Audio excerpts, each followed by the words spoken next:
Bienvenue sur Africa 24 pour cette nouvelle édition du QG Week-end. Au sommaire de l'actualité, une nouvelle étape sur le chemin de la réconciliation nationale en Libye. Les deux parlements libyens ont franchi une étape, c'était ce 4 septembre à Genève et l'ONU se dit confiant quant à la signature d'un accord de paix très prochainement.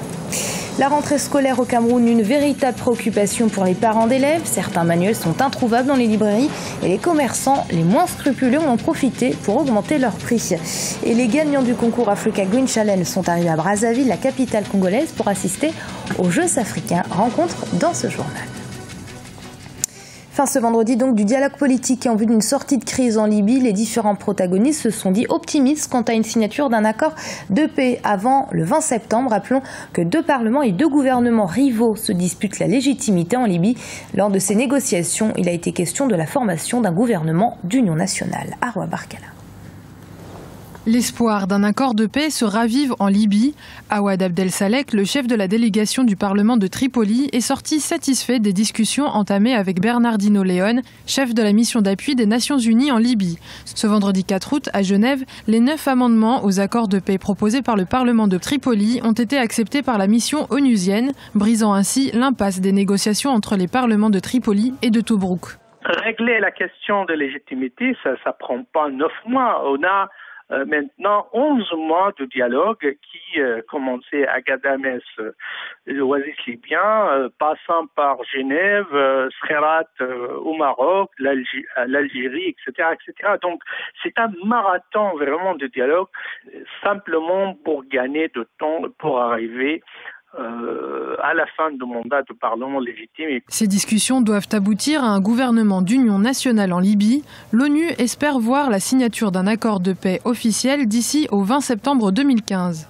Soit le pays tombe sur un vide juridique, constitutionnel, et c'est l'inconnu, soit la situation va continuer telle qu'elle est. Et ça veut dire que l'hostilité va recommencer, surtout à l'ouest de la Libye. Une autre session de négociation doit avoir lieu le mercredi 9 septembre à Skhirat, au Maroc. Les pourparlers porteront notamment sur les noms des ministres appelés à faire partie du gouvernement d'union nationale. Au Cameroun, la rentrée scolaire est prévue pour le 7 septembre. L'heure est donc aux courses pour les parents d'élèves, mais entre la rareté des manuels scolaires et les commerçants qui n'hésitent pas à augmenter les prix des fournitures, les préparatifs de cette rentrée s'avèrent très compliqués. Un reportage de notre correspondant au Cameroun, Narcisse Doumbé. C'est le même rituel chaque année au Cameroun à l'approche de la rentrée scolaire. Dans les librairies ainsi que dans les points de vente et d'échange des livres de seconde main, parents et élèves se bousculent. Mais cette année, difficile de faire ses emplettes. Et pour cause, les manuels scolaires sont rares. À quelques jours du retour des enfants à l'école, les parents vivent un véritable casse-tête. Vous voyez que j'ai un programme là. Il manque au moins 3 livres. J'ai pu trouver tous mes livres, tous les livres que je cherchais, en dehors des livres de la section anglophone. Je viens avec les livres que j'ai achetés l'année dernière et je rentre avec une vingtaine de livres. On dit que le ministère a tout révisé. Je ne sais pas comment faire. Hormis la rareté des manuels scolaires, les prix pratiqués sont supérieurs à ceux homologués par le ministère du Commerce. Les livres sont tellement coûteux, ils coûtent tellement cher. On se bat. Pour nous autres Camerounais moyens, ça ne donne pas. Par exemple, un livre de style coûte autour de 2500. Jusqu'à là, moi, je trouve que c'est un peu trop. Parce que, à mon avis, 1500 serait encore peut-être, je peux dire, acceptable. Pour les libraires, les raisons de cette hausse du prix des manuels scolaires sont liées au fait qu'ils sont importés. Ainsi, ils subissent les réalités du commerce international. Bon, on ne pense pas que c'est vrai qu'on a eu plus de 1000 francs ou 2500 sur certains livres, mais par rapport à l'année dernière, nous avons quand même une légère hausse des prix des manuels scolaires, ce qui peut-être peut s'expliquer par le fait que le dollar, qui est la monnaie dont dépend la majorité des marchandises sur le marché international depuis un certain temps, connaît une hausse. La rentrée scolaire au Cameroun aura lieu le 7 septembre prochain.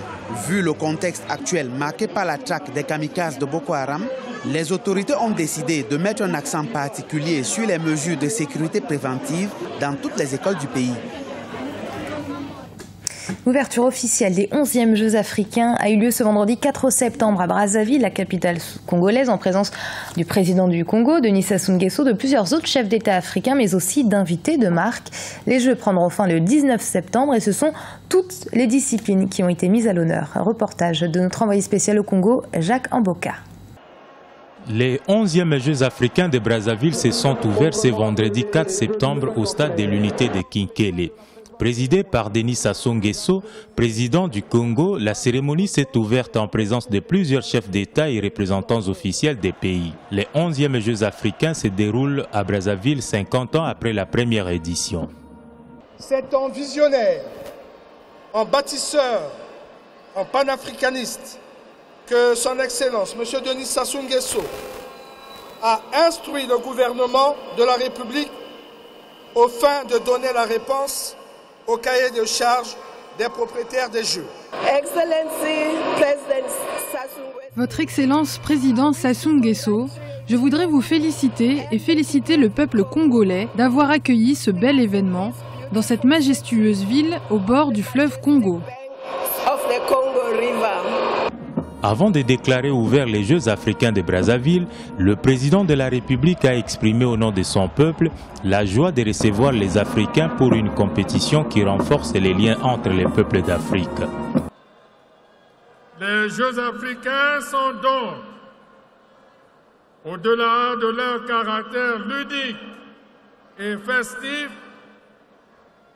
un appel permanent à l'unité et au devoir que l'Afrique lance à l'ensemble de sa jeunesse. Je déclare ouverts les 11e Jeux africains. Que la fête commence et qu'elle soit belle. Les athlètes de 50 pays africains prennent part à ces 11e Jeux africains dans plusieurs disciplines sportives. Les compétitions se dérouleront essentiellement du 4 au 19 septembre 2015 au tout nouveau complexe sportif de Kinkele. Plusieurs autres sites sportifs ont été construits ou réhabilités pour cet événement. Et en marge de la tenue de ces Jeux africains, une vingtaine de jeunes lauréats du concours Africa Green Challenge séjournent dans la capitale congolaise grâce à leur engagement pour la protection de l'environnement. Explication avec ce reportage de notre envoyé spécial Oliva Jacotin. Impliquer davantage la jeunesse africaine dans la protection de l'environnement, c'est l'ambition de l'organisation non gouvernementale Africa Green Challenge.